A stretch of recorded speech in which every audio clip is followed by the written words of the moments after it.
그러면 당원 투표가 50% 반영되는 본 경선을 앞두고 있기 때문에 이번엔 국민의힘 지지층의 대선 후보 선호도도 한번 보여주시죠. 이번 결과는 또 윤 전 총장이 상당히 앞선 것으로 결과가 나왔습니다. 물론 국민의힘 지지층이 뭐 당심으로 바로 연결되냐고 또 볼 수는 없겠습니다만은 이 같은 좀 결과는 어떻게 해석할 수 있을까요? 뭐 진영 논리가 작동하고 있다 이렇게 보는 게 맞아요. 그러니까 예. 지난번에 이제 우리가 민주당 경선 때도 그랬지만 대장동 이슈가 한참 문제가 될 때 이재명 후보의 일반 여론조사를 보면 30%대에서 계속 좀 조금씩 밀리거나 또는 정체 추세였거든요. 네. 그런데 막상 경선에 들어가니까 민주당 내에서의 그 경선의 결과는 다 과반이었어요. 50%가 넘었단 말이에요. 이건 전형적으로 진영 논리가 작동을 하는 겁니다. 후보 보호 논리가 작동을 하는 거죠. 지금 윤석열 후보가 말실수를 했음에도 불구하고, 말실수가 아니죠. 굉장히 국민들의 정서, 영린을 건드렸음에도 불구하고 오히려 국민의힘 내부에서는, 당에서는 윤석열 후보를 이럴수록 더 위기일 때 더 똘똘 뭉치는 이런 현상들이 일어나는 거예요. 그러다 보니까 지금 윤석열 후보가 50%가 지금 이제 벌써 넘는 이런 것들이 나오는데, 저는 이게 굉장히 지금 경선에서 양날의 칼이다. 우리가 이제 어떤 위기 앞에서 당에 결집하는 거는 맞는데, 네. 이런 것들이 사실은 뭐 이재명 후보도 그래서 경선 끝나고 나서 대장동이라고 하는 시험을 치렀듯이 윤석열 후보도 당심 50%로 만약에 이제 후보로 결정이 된다 그러면은 이제 본선에서 전두환 논란, 그다음에 개사관 논란, 또 고발사주 논란 이런 것과 마주칠 수밖에 없어요. 그러니까 그렇기 때문에 뭐 저는 그 윤석열 후보가 국민의힘 지지층에서 지지율이 변하지 않는 거, 이 부분은 진영 논리 그 선거를 앞두고 터진 이슈들이기 때문에 이 이슈들에 대해서는 정말로 직접적으로 윤석열 후보의 뭐 직접적인 연관성이 있는 증거라든지 네. 그런 뭐 것들이 나오지 않는 이상은 저는 진영 논리가 계속 작동할 수밖에 없다고 봅니다. 네.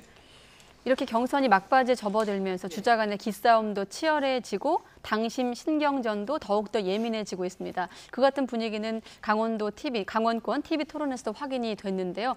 설전이 오갔습니다. 한번 들어보시죠. 지금 가까이 같이 있었던 사람들조차도 우리 홍 후보님을 등지는 사람들이 많은데 홍 후보님은 다 배신자라고 그러죠.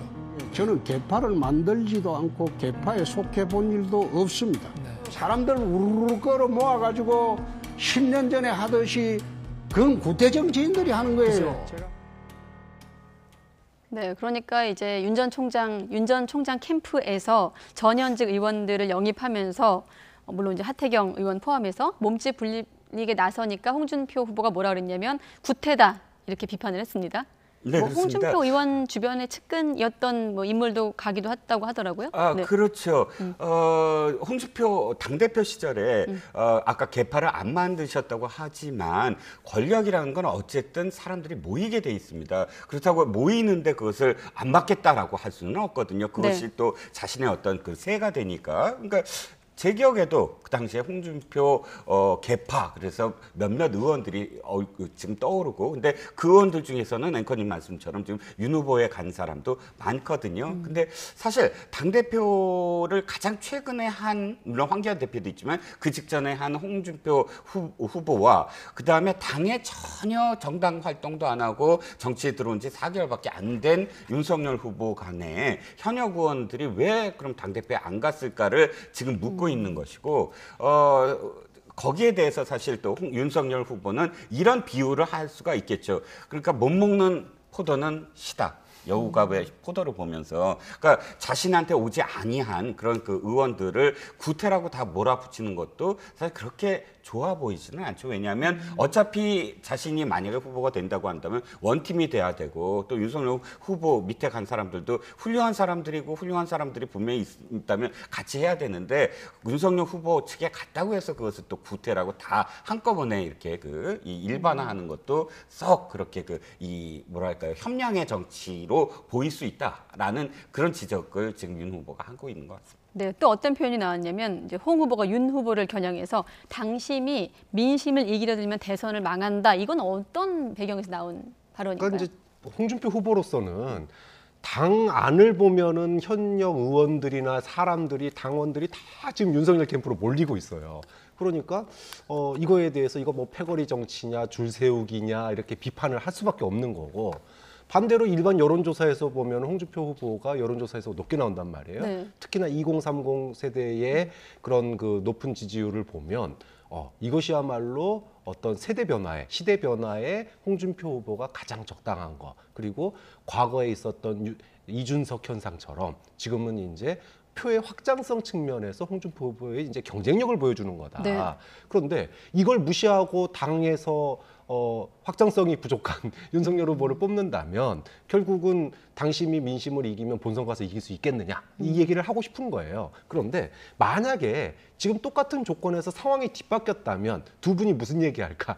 똑같은 얘기했을 겁니다. 아마도. 네. 그러니까 당원들이나 현역 의원들이 홍준표 후보에게 몰렸고 여론조사에서 윤석열 후보가 앞섰다면 서로가 똑같은 말을 할 수밖에 없다. 그러니까 경선 국면에서 자신에게 다음 주에 있을 투표에 해석을 해야 될 거 아니에요. 내가 경쟁력 있다는 걸 보여줘야 될 거 아닙니까? 네. 그러니까 윤석열 후보는 봐라 사람들이 다 나한테 몰리고 있다. 이거를 강조하고 싶은 거고 홍준표 후보는 여론조사 봐라. 이거 확장성은 내가 더 있다. 이거를 강조하고 싶은 거죠. 네, 사실 이 본경선 여론조사 문항 가지고 이제 사지선다형이냐 뭐 그런 걸로 좀 신경전을 벌였지만 그 부분은 이제 봉합이 됐는데 지금 양측이 ARS 본인 인증을 두고도 신경전을 벌이고 있습니다.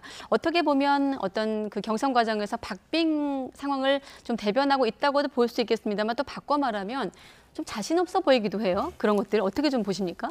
일단 선관위에서는 안 받아들일 것 같아요. 왜냐하면 원래 윤석열 후보 측은 1대1 가상 대결을 4명을 다 붙여서 누가 많이 나오냐 이재명 후보와 가상 대결을 다 붙이자 한 네. 것이고 홍준표 후보는 아니다 4명을 다 합쳐서 사지선다형으로 하자 적합도로 하자라고 했다가 결국 봉합을 했지만 절충안이지만 홍준표 후보 안을 거의 받아들인 셈이 됐어요. 왜냐하면 앞에 아무리 1대1 얘기를 쭉 한 다음에 하더라도 결정적으로는 사지선다형이 결론이거든요. 네. 그랬는데 여기에 또 덧붙여서 ARS 본인 인증하고 또는 뭐 재대결, 뭐 재질문 참 재대결이라고 재질문 조항 이런 것을 계속 지금 주장하는 것이 마치 지금 당심이 좀 윤석열 후보에 유리하기 때문에 지금 당원들에 대해서 좀 더 검증을 해야 되는 게 아니냐로 들리기도 하고 네. 재대결이라는 것도 사실은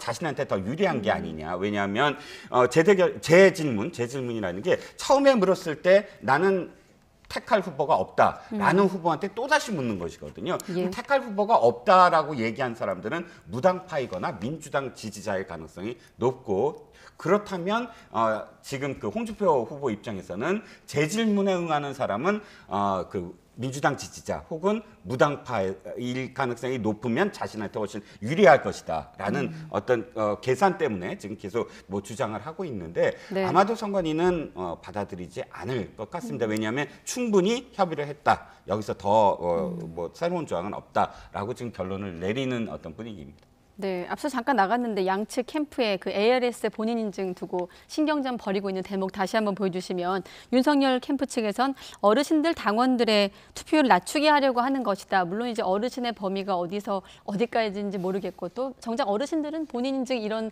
논란에 대해 어떻게 생각하는지 모르겠습니다만 네. 교수님은 어떻게 보십니까? 그만큼 치열하게 가고 있는 것 같아요. 그러니까 아까도 우리가 여론조사 앞에서 살펴봤지만 예. 일반 민심에서는 홍준표 후보가 분명히 우위를 나타내는 여론조사가 많이 나오고 있습니다. 반면에 국민의힘을 지지하는 그 지지층에서는 윤석열 후보가 또 앞서고 있어요. 그러다 보니까 이게 그 격차를 얼마나 좁히느냐 늘리느냐에 따라서 자칫하면 민주당에서 이재명 후보가 근소한 차로 본선 직행했을 때 이 무효표 처리 논란이 핵심적이었잖아요.